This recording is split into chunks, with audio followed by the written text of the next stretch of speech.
안녕하세요. 이번 시간에는 집단별로 요약하기 그룹바이와 썸머라이즈 함수를 사용해 보겠습니다. 저희 지금 dplyr 패키지에 있는 함수들 하나씩 사용해 보고 있어요.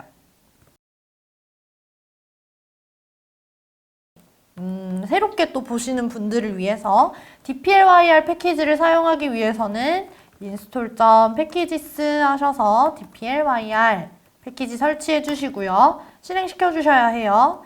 그 다음에 라이브러리에서 dplyr 패키지를 꼭 로딩해 주셔야 합니다. 자, 그러면 집단별로 요약하기를 해볼게요. 이그잼 데이터를 한번 사용을 해볼 건데 혹시 이그잼 데이터가 없는 분들은 read.csv 하셔서 이그잼 데이터를 불러와 주시면 되겠습니다. 저희는 지난 시간에 이제 파생 변수까지 다 생성을 했기 때문에 파생 변수가 생성되어 있는 채로 수업을 진행하도록 할게요. 자, 집단별로 요약하는 법 첫 번째, 반별 수학 점수의 평균을 한번 구해볼게요. 이그잼 데이터에다가 또 파이프 연산자 해주셔야겠죠? 컨트롤 시프트 M입니다. 파이프 연산자 해주시고요. 그룹 바이 하시고 괄호 안에 기준을 적어주시면 돼요. 클래스라고 내가 집단으로 묶고 싶은 기준을 적어주시면 데이터상에는 별 차이가 없어요. 그런데 자세히 확인을 해보시면 팁을이라는 형태로 만들어지고요. 그 아래에 그룹스라는 형태로 몇 개의 클래스로 나눠지는지가 표기가 됩니다. 5개 그룹으로 나눠진 걸 보실 수가 있고요.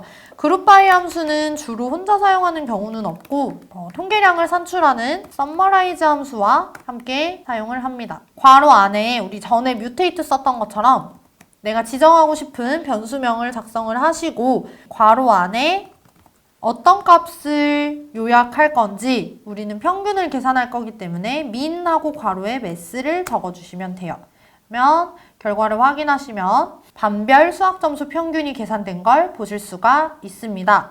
여기에서 이제 저희 학생들이 저한테 많이 질문을 하는 게 첫 번째, 뮤테이트랑 썸머라이즈의 차이점을 많이 물어봐요. 선생님 사용법이 비슷한 것 같은데 뭐가 다르죠? 라고 얘기를 하는데 뮤테이트는 파생 변수를 생성하는 함수이기 때문에 원본 데이터가 그대로 유지됩니다. 원본 데이터에 변수가 추가되는 형태고요. 썸머라이즈는 통계량을 산출하는 함수이기 때문에 새로운 데이터가 생성됩니다. 결과를 보시면 우리 전 시간에 뮤테이트 사용했을 때는 변수가 새롭게 하나 추가된 형태였어요. 원본 데이터는 그대로 유지를 하고요. 근데 썸머라이즈를 보시면 클래스와 민매스라는 아예 새로운 컬럼이 만들어지면서 데이터가 새롭게 하나 생겨난 겁니다. 이게 첫 번째 많이 하는 질문이고요. 그 다음에 두 번째, 선생님 아까는 min이나 max나 수학 함수를 사용할 수 없다 그랬는데 뮤테이트를 쓸 때는 썸머라이즈에는 사용 가능한가요? 라고 많이들 저에게 이제 질문을 하는데 이 답변으로는 쉽게 설명을 드릴게요. 자, 아까 결과를 다시 한번 보면요. 이전에 에버리지를 산출했을 때는 매스 더하기 잉글리시 더하기 사이언스로 계산을 했어요. 행 하나를 가지고 연산을 했었죠. 그러니까 쉽게 말씀을 드리면 가로에서 오른쪽으로 연산이 일어났었습니다. 이런 경우에는 벡터가 아니기 때문에 수학적인 함수를 사용할 수가 없습니다. 그런데 방금 평균 통계량을 산출한 경우에는 우리 수학을 가지고서만 계산을 했죠. 컬럼을 가지고 계산을 했기 때문에 수학 함수를 사용할 수 있게 됩니다.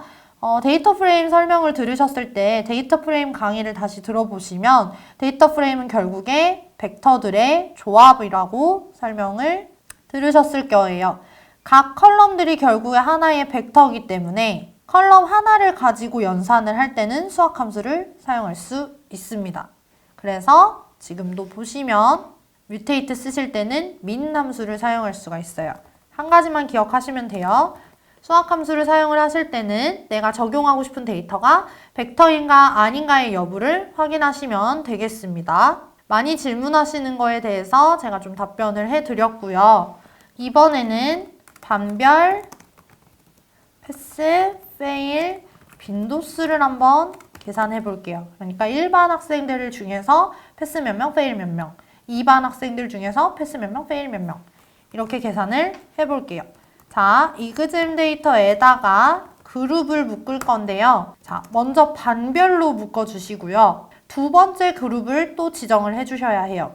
패스 여부를 가지고 두 번째 그룹을 묶을 거예요. 자, 그렇게 된다면 일반인 학생들 중에서 패스인 학생들끼리 그룹이 맺어질 거고 일반 학생들 중에서 페일인 학생들 기준으로 그룹이 묶어지겠죠. 그럼 총 그룹의 개수는 10개가 되겠죠? 반은 5개, 패스 페일 여부는 2개니까 5 곱하기 2 해서 총 10개의 그룹이 생성이 되겠죠? 그런 다음에 서머라이즈 요약 통계량을 산출하겠다. n이라는 이름을 사용하겠습니다. 빈도수 n 그룹별로 묶어주신 다음에요. n 함수를 바로 적용하시면 됩니다. 자, 여기서 주의하실 거 n 함수는 일반 수학 함수처럼 괄호 안에 내가 세고 싶은 컬럼명을 작성하는 것이 아니라 그룹별로 묶인 이 데이터에 대해서 빈도수를 세는 거예요. 그래서 괄호 안에 아무것도 작성하지 않으셔야 합니다. 실행을 시켜보시면요. 일반인 학생들 중에서 패스인 학생은 총 4명, 이반인 학생들 중에서 페일인 학생은 총 1명. 그래서 반별 패스 페일 빈도수를 계산하는 명령이 완성이 됐습니다. 자, 여기까지 그룹 바이 함수와 서머라이즈 함수를 한번 사용해 봤는데요.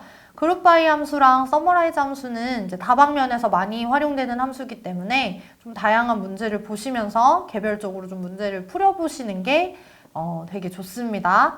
자, 다음 시간에는 레프트 조인 함수와 바인드 로우즈 함수를 사용해서 서로 떨어져 있는 두 데이터를 하나의 데이터 프레임으로 합치는 전처리를 배워보도록 하겠습니다. 그러면 다음 시간에 만나요.